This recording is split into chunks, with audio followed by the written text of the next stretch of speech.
So this is your first FUT item, but you're actually at quite a few clubs before this, really. What was it like in those few years when you were bouncing between clubs? You're at like Halifax and Harrogate as well. Did you have to swallow your pride a bit, or were you just like, I just want to play football? No, it was just more of, I saw it as a learning curve, and to toughen me up.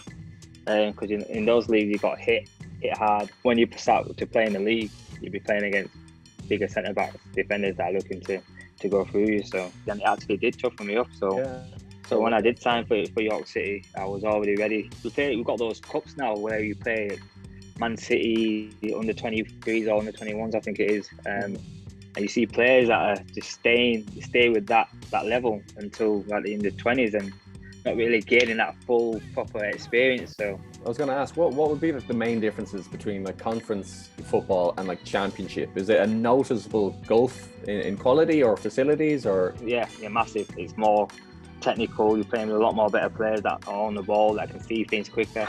Whereas the conference, you do get some good players in the conference, but the percentages are a lot lower in the team. So you maybe get one or two players that are technically really good in the conference, whereas championship you're talking 8 or 9, but a lot more physical in the conference than there is in the championship.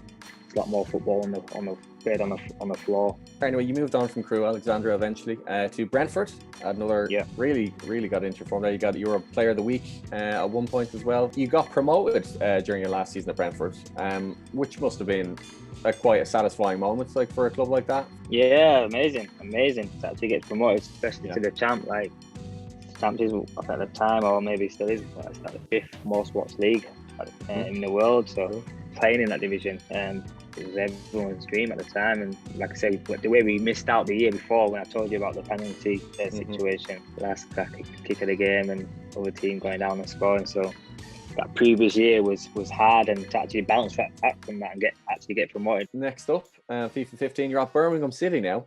And now you signed for them when you're around 30, I think you're around 30 years old when you signed for them.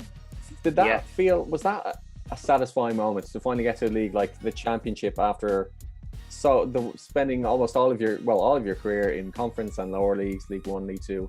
That was amazing. One of my main achievements was to actually play in the champ. It's always been my desire and dream. To be fair, like I knew I would have been playing in champ with Brentford if I had stayed.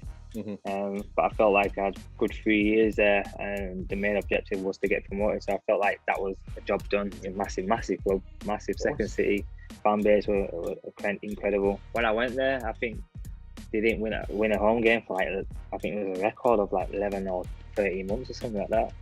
But I think the home game, they didn't win a home game for that long. But when you went to a home game, they were still there in the numbers, still there supporting and singing. And you work with some really interesting people as well. Now, not necessarily for long periods of time, but like Gianfranco Zola, briefly. A bit unlucky really with the results. He had really bad results there. It didn't really work for him. But you can see in the training ground, his training methods was really good. It was really good. It just something won't click. Maybe it was the personnel or the team won't gel together, or I'm not too sure. He's a legend, you know what I mean? He knows football. Yeah, he's played at the highest level. So I was really rooting for him to do well. You also played with him. I'm going to say Harry Redknapp. Yeah, what a lovely guy, man. Lovely fella. Yeah, I've always watched his teams down the years in the Premier and stuff. So, and he's just bubbly. Like I say, when you meet him, he's just a bubbly, down to earth character. He is, as he comes across, like he's got that. That's exactly that. Just a shame that it didn't kind of work out for him as well. Another player you played with as well, actually, at Birmingham was Che Adams, I believe. Yeah. You just got called up to Scotland to actually just score for him as well, and he's going to go to the Euros if all goes well. Do you see him doing well? Yeah, I do. I remember when he first came in, we signed him from Sheffield United. Young kid, very raw, but he had something about him. But he needed a bit of time to settle in.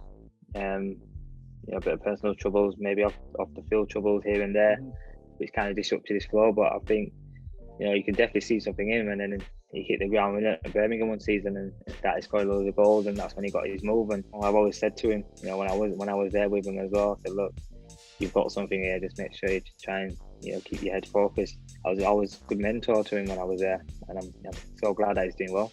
Learned it from the best. He learned everything he knows. Yeah. No, I did. Yeah, I put my arm around him because I knew. You've done well. Off the field problems, he was similar to my problems. So brings us on to international duty for yourself. As you can see, the nationality there changes to Jamaica when you eventually got the call up. How was that? What was the reception like for an English-born player going to play for Jamaica? It was mad. I got approached to play for Jamaica a few times, but it was just I just felt like I just wanted to concentrate on the football, my club football at the time, and then when I went to Birmingham, obviously 30, 31 at the time, and maybe I'm thinking it's maybe now or never to get that opportunity. So to actually play for Jamaica, eventually it was massive. It was major, a dream come true moment for me. And when I first went there, I was thinking, why did I leave it so long? It was amazing. But you played against people like Chile, Uruguay, Mexico, players like Cavani, Chicharito, Sanchez. You actually scored in a win over Chile as well. So what was the quality of football? Was it properly intense, like top level international stuff? No, it was top level stuff, man. Top level stuff. Like when we played against Chile. I'm an Arsenal fan as well, so I'm Bradford City first, and then I'll follow Arsenal just because of Ian Wright. I've been watching Sanchez play in the Prem and for Arsenal, and actually go out. I actually met him after the game. Actually, which was crazy.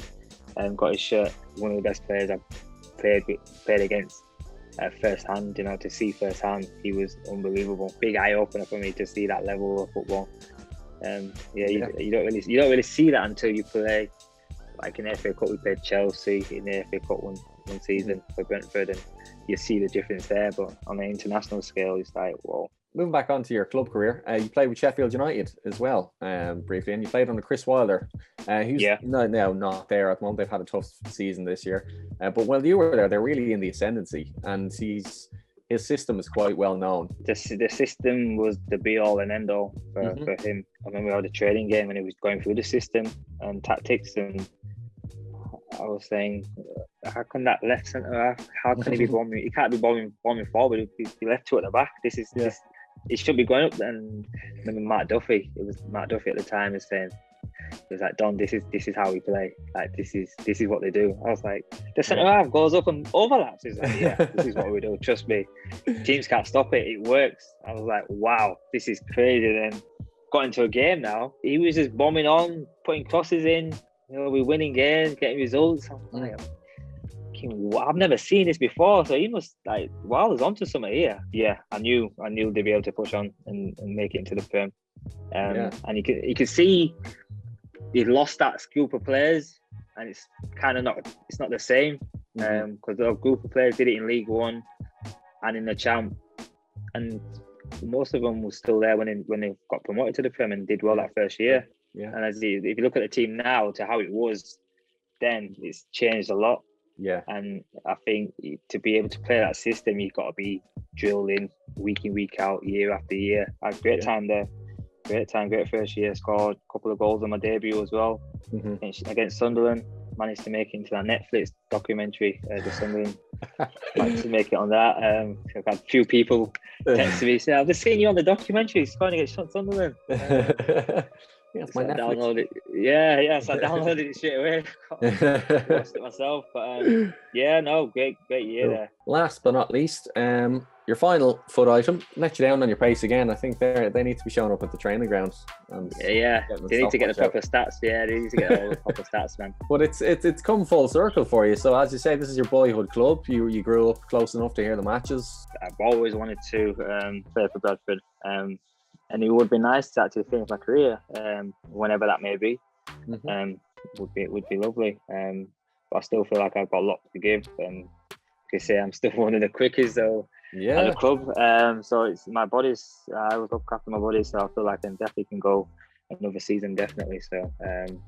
And just recently, you started the last match, if I'm not mistaken, got a couple of assists as well. It's your first start in a while, and it was the club's first win in 5 matches. So clearly you still have a lot to offer. And got in team of the week and stuff. So it's like I say, it kind of gives you that feeling of like actually, you know what? I've still got a lot to give here. Still got, so it's adding, it boosted me and it's boosted the team as well at the same time. Good feeling, man. Good feeling but not playing for that long and then to start, get 90 minutes, it's like, after the game, my body was in a little bit, so I had to do a lot of my usual cool down, ice bath and stuff, and recovery and stuff. Go, fingers crossed. I hope we get to see a few more starts from you in the near future. And that's your final FUT item. So thanks very much, Clayton. Really enjoyed our chat, and thanks a million for taking the time to have a talk with us. No, appreciate that, man. Enjoyed it. It was good to see all my FUT items as well, man.